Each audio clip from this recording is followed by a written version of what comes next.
అందరికీ నమస్తే అండి. ఈరోజు మన అంశము బెట్టింగ్ యాప్ల గురించి అండి. ఎందుకంటే ఈ మధ్యకాలంలోనే చాలామంది యువకులు ఈ బెట్టింగ్ యాప్ల ద్వారా, ఈ ఆన్లైన్ గేమ్ల ద్వారా అనేక రకాలుగా మరి ఆ విషయ వలయంలో చిక్కుకుంటున్నారు. సో చాలామంది యూట్యూబర్స్, కొందరు సెలబ్రిటీలు కూడా ఈ బెట్టింగ్ యాప్లను వారి స్వార్థం కోసం ప్రమోట్ చేసి యువకులను ఈ విషయ వలయంలోకి నెట్టేస్తున్నారు. దయచేసి యువకులారా, ఇలాంటి బెట్టింగ్ యాప్ల బారిన మీరు పడకండి. ఈ ఆన్లైన్ గేమ్కు బానిసలు కావద్దు. అలాగే ఈ ఈజీ మనీ సంపాదన ఎలా, అలాగే ఇట్లా లోన్లు ఇస్తాము అని చెప్పేసి అనేక రకాలుగా మిమ్మల్ని మభ్యపెట్టి ఆకర్షించే ప్రయత్నం చేస్తూ ఉన్నారు చాలామంది వారి స్వార్థం కోసం. ఇలాంటి వారు కొందరు యూట్యూబ్ ఛానల్స్ వాళ్ళు కొందరు ఈ రకంగా ప్రజలను మభ్యపెడుతున్నారు. ఈజీగా మనీ సంపాదించడం కోసం అనేక రకాలుగా బెట్టింగ్ యాప్లను ప్రమోట్ చేస్తున్నారు. దయచేసి వారి వలలో పడొద్దు. ఎప్పుడైనా కష్టే పని అని పెద్దలు చెప్పారు. కష్టపడి డబ్బు సంపాదించాలి, కానీ ఇలా మధ్య షార్ట్కట్ వేలో డబ్బు సంపాదించి ఏదో పేరు ప్రఖ్యాతులు పొందాలి అనే ఆలోచన దయచేసి రావద్దు. మనిషికి ఆశ ఉండాలి కానీ దురాశ ఉండొద్దు. కనుక మీరందరూ ఇలాంటి ప్రమాదకరమైన బెట్టింగ్ యాప్లో పడొద్దు అని చెప్పేసి మీ అందరికీ వేడుకుంటున్నానండి. దయచేసి ఆలోచించండి, ఒకరికొకరు మోటివేట్ చేసుకోండి. నేను అబ్జర్వ్ చేసిన విషయాలు మీకు చెప్తాను. మా చిన్ననాటి క్లాస్ ఫ్రెండ్ వాళ్ళ అబ్బాయి ఈ మధ్యలో ఆన్లైన్ గేమ్స్కి బానిస అయిపోయి మరి అనేక విధాలుగా ఆర్థికంగా వారి కుటుంబానికి నష్టం కలిగించాడు.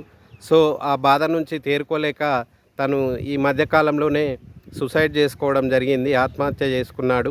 అలాగే ఇంకొక మిత్రుడు కూడా మా ఊరిలో తను కూడా ఆ రకంగా బెట్టింగ్ యాప్లకు, ఆన్లైన్ గేమ్స్కి, లేకుంటే ఈ లోన్ యాప్స్కి అడిక్ట్ అయిపోయి లోన్లు తీసుకొని ఆ మిత్తిలు కట్టలేక అనేక అప్పులపాలు అయిపోయి ఊర్లో భూమిని కూడా, వ్యవసాయ భూమిని అమ్ముకోవడం జరిగింది.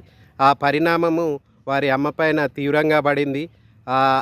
వారి తల్లి ఎంతో మనోవేదనకు గురైపోయి ఈ మధ్య కాలంలోనే ఆమె కూడా అనారోగ్యంతో, బాధతో తను అర్ధాంతరంగా తనువు చాలించింది ఆ తల్లి. ఇట్లా నాకు తెలిసినవే ఒక 2-3 సంఘటనలు నేను ప్రత్యక్షంగా చూశానండి. సో ఇలాంటివి మరొకసారి ఎవరికి కూడా జరగొద్దు అనే ఆవేదనతోని మీ అందరికీ ఈ బెట్టింగ్ యాప్స్ గురించి అవగాహన కల్పించాలని మీ ముందుకు తీసుకొస్తున్నానండి. దయచేసి అందరూ దీన్ని విస్తృతంగా షేర్ చేయాలని చెప్పేసి విజ్ఞప్తి చేస్తుంది మీ యూబీ ఛానల్. అక్కడ ఏపీ ప్రభుత్వము లోకల్ బాయ్ నానిని ఈ బెట్టింగ్ యాప్ ప్రమోట్ చేస్తున్నాడని చెప్పి అరెస్ట్ చేయడం జరిగింది. సో మరి మన తెలంగాణలో కూడా ఇలాంటి మోసపూరితమైన ప్రమోషన్లు ఎవరైతే చేస్తున్నారో వారికి తప్పకుండా చట్టరీత్యా తగిన చర్య తీసుకొని వారిని కఠినంగా శిక్షించి అమాయకులను ఆ వలలో పడకుండా కాపాడాల్సిన బాధ్యత మన తెలంగాణ పోలీస్ పైన ఉన్నదని చెప్పేసి భావిస్తున్నాను. పోలీసులారా, మీరు సైబర్ క్రైమ్ మనకున్నది, అద్భుతమైన పోలీస్ వ్యవస్థ ఉంది మన తెలంగాణలో.